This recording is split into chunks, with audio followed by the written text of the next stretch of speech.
নমস্কাৰ প্ৰহেলিকাৰ অন্য এখন প্ৰতিবেদনলৈকে সকলোকে স্বাগতম জনাই ষ্টুডিঅত মই সম্পক প্ৰিয় দৰ্শক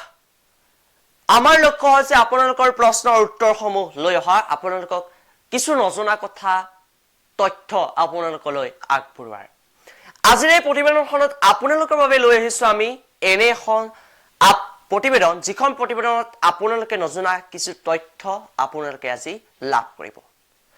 আমি বেংকলৈ যাও চেকৰ সহায়ত টকা উলিয়াও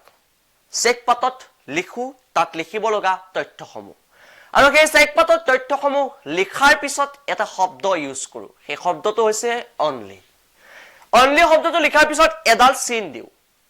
বহুতে হয়তো ইয়াৰ অৰ্থ নেজানে যাৰ বাবদ তেওঁলোকে হয়তো কেতিয়াবা বিপদত পৰিব পাৰে অনলি শব্দটো কিহৰ বাবে লিখা হয় চেক পাতত বা বেংকত যেতিয়া আপুনি টকা উলিয়াবৰ যাব তেতিয়া তাত অনলি শব্দটো কিহৰ বাবে লিখা হয় বা অনলি শব্দটো লিখাৰ পিছত চিনডাল কিয় দিয়া হয় বহুতে হয়তো লিখে কিন্তু সেয়া অৰ্থ নজনাকৈ লিখে অন্য লোকক দেখি অন্য লোকে শিকাই দিয়াৰ পিছত সেই শব্দটো ইউজ কৰে বা চিনডাল দিয়ে কিন্তু তাৰ আসল অৰ্থটো কি আজি এই প্ৰতিবেদনখনত আপোনালোকৰ বাবে লৈ আহিছো বিশেষকৈ এই দুটা প্ৰশ্নৰ উত্তৰ যে বেংকলৈ গৈ আমি যেতিয়া চেক পাতে টকা উলিয়াও অনলি শব্দটো কিয় ব্যৱহাৰ কৰো দ্বিতীয় প্ৰশ্ন অনলি শব্দটোৰ পিছত চিনডাল কিয় দিয়া হয় আজি সকলো কথা বিৱৰি আজি আপোনালোকৰ বাবে এখন বিশেষ প্ৰতিবেদনৰ প্ৰস্তুত কৰিছো সেই প্ৰতিবেদনখন অকনো স্কিপ নকৰাকৈ আৰম্ভণিৰ পৰা শেষলৈকে ভালদৰে চাওক আৰু জানক আপুনি বেংকলৈ গৈ চেক পাতত অনলি আৰু চিনডাল কিয় ব্যৱহাৰ কৰে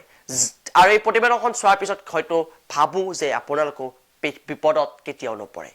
বেংকলৈ গৈ বিশেষকৈ টকা উলিয়াৰ ক্ষেত্ৰত বিপদত নপৰে গতিকে আহক আমি একেলগে ভালদৰে প্ৰতিবেদনখন চাই লওঁ চেকবুক হয়তো আমি বহুতেই ব্যৱহাৰ কৰো বেংকলৈ গৈ চেকবুকৰ সহায়েৰে ধন উলিয়াও কিন্তু চেকত ধনৰাশি লিখাৰ পিছত অনলি শব্দটো কিয় লিখা হয় সেয়া হয়তো আমি বহুতেই নেজানো আজি আমি আপোনালোকক ক'ব লৈছো চেকত ধনৰাশি লিখাৰ পিছত অনলি শব্দটো কিয় লিখা হয় তাৰ বিষয়ে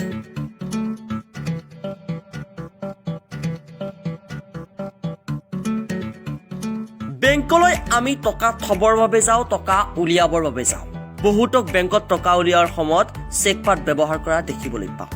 চেকপাতখনত সম্পূৰ্ণ তথ্যবোৰ লিখি শেষত ধনৰাশি লিখাৰ পিছত অনলি শব্দটো লিখা হয়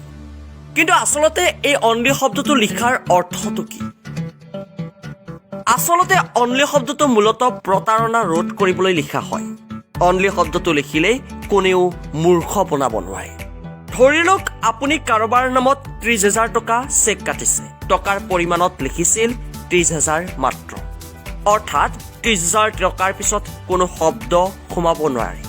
অনলি শব্দটোৰ বাবে গতিকে আপোনাক তেতিয়া আৰু কোনেও প্ৰতাৰণা কৰিব নোৱাৰে চেকত টকা লিখাৰ পিছত এডাল চিন দিয়াও দেখিবলৈ পোৱা যায় এই চিনডাল দিয়াৰো এটা গুৰুত্বপূৰ্ণ অৰ্থ আছে আপুনি টকাৰ পৰিমাণ লিখি তলত দিয়া চিনডালে এটা বস্তু সূচাই দিয়ে আপুনি যি লিখিছে তাৰ পিছত আকৌ সেই চিনডালৰ বাবে একো শব্দৰ প্ৰৱেশ কৰিব নোৱাৰে তাৰ বাবে এই চিনডাল ব্যৱহাৰ কৰা হয়